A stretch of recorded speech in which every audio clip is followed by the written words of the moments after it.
سلامونه ملګرو. د عمران خان حواله سره چې کم خبرونه راتلل چې عمران خان به اختر پورې د جیل نه رها کیږي، نو هغه خبرې ټوله الټه شوې دي. د عدالتونو څخه داسې فیصله راغلي چې لګي داسې نه چې عمران خان ته ریلیف ملو شي یا د عمران خان کسانو ته ریلیف ملو شي یا به عمران خان رها شي، ځکه د عدالتونو داسې فیصله راغلي دي.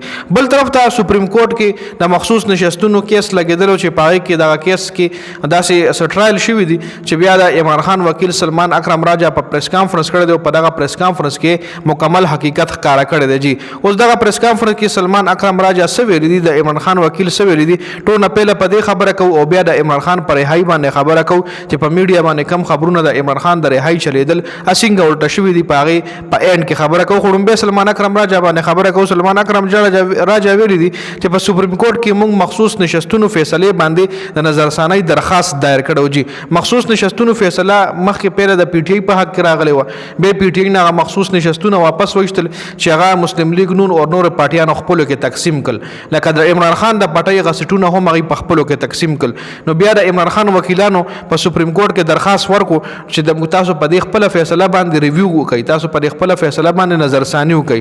نو د نظرثانی چې کوم درخواست جمع شوی دی، اوس رولز داري چې کومه فیصله مطلب دغه د کومه فیصله چې شوی ده د مخصوص نشستونو دا چې کوم ججز کړي د نظرثانی به هم هغه ججز کوي.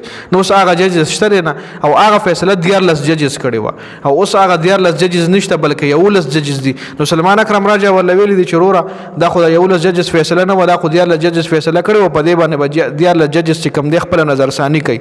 نو مخالفین ورته ویلي دي چې دا قانون خو 26 وی آئین نه مخکې او اوس خو مونږ قانون بدل کړی 26 وی آئین کې خدا خبره مونږ ختمي کړی دي. اوس ګورو چې په دې کیس کې راتون کې ټایم کې سره راځي خو حالات تاسو د وړاندې دي رورا. بل طرف ته عمران خان رهایی حواله سره چې کم خبرونه وایرلو چې عمران خان به اختر نه مخکې رها کیږي، خو هر څه الټه شوي دي، هر څه داسې الټه شوي دي. تقریبا 15 خبرې داسې دي چې نه پته لګي چې د عمران خان رهایی ناممکنه ده د اختر پورې، ځکه یو خو سنم جاوید چې کوم د پی ټی آی یو ډېره غټه لیډر ده او ډېره زیاتې قربانیان یې ورکړي او ډېر ځله گرفتار شوی هم ده. نو په هغې باندې د یوې بلې مقدمې گرفتاری اچولې شوې ده، اب اوس یو بله مقدمه کې هم گرفتاریږي. نو که چېرې عمران خان ته ریلیف ملاوېدی او اختره پورې رها کېدی، نو سنم جاوید باندې یوه بله مقدمه نه جوړېده او دا به دوباره گرفتار کېده نه. یاسمین راشد حواله سره دا خبر راغلی دی چې د یاسمین راشد کیس کې پروسیکیوشن د یاسمین راشد ضمانتي درخواست باندې هم فیصله ډیلی کړې ده. مطلب چې کومه ضمانتي درخواست د یاسمین راشد د ضمانت درخواست جمع شوی د پی ټی آی د وکیلانو طرف نه، نو هغه فیصله ډیلی کړې ده او په 30 مئی باندې به د دې کیس فیصله کیږي.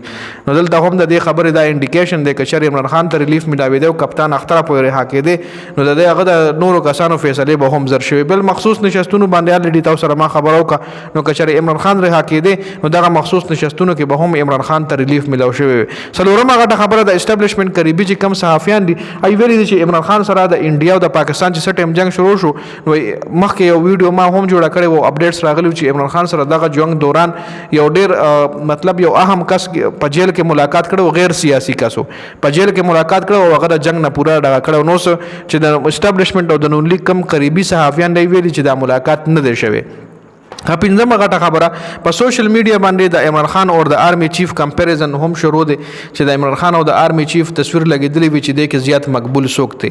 که چېرې د عمران خان د رهایی خبرونه حقیقت وي اختره پورې رها کېدی، نو بیا به داسې قسم پوسټونه نه کېدل او داسې قسم اپډیټس باندې راتلل. نو تاسو دې حوالې سره سره یې درئ کمنټ لازمي وکړئ.